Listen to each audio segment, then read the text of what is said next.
രാത്രി ലോകം മുഴുവൻ നിശബ്ദമാകുമ്പോൾ നിങ്ങൾ കണ്ണു പൂട്ടുന്നു, ശരീരം വിശ്രമത്തിലേക്ക് വീഴുന്നു. പക്ഷേ ഒരു ഭാഗം മാത്രം ഉറങ്ങുന്നില്ല, നിങ്ങളുടെ മസ്തിഷ്കം. ദിവസം മുഴുവൻ നിങ്ങൾ കണ്ടത്, കേട്ടത്, അനുഭവിച്ചത്, ഓരോ വാക്കും, ഓരോ പരാജയവും, ഓരോ വിജയസ്വപ്നവും അതെല്ലാം ശേഖരിക്കുന്നു. അപ്രധാനമായ കാര്യങ്ങൾ നീക്കം ചെയ്യുന്നു, ശക്തമായ ഓർമ്മകളാക്കി മാറ്റുന്നു.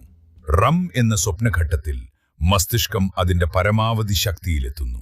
അവിടെ പുതിയ ആശയങ്ങൾ പിറക്കുന്നു, പ്രശ്നങ്ങൾക്ക് പരിഹാരങ്ങൾ രൂപപ്പെടുന്നു. നിങ്ങൾ ഉറങ്ങുമ്പോൾ നിങ്ങളുടെ ഭാവി നിർമ്മിക്കപ്പെടുന്നു.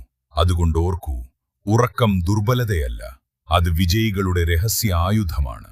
ഇത്തരത്തിലുള്ള സത്യങ്ങൾ അറിയാൻ ഇപ്പോൾ തന്നെ സബ്സ്ക്രൈബ് ചെയ്യൂ.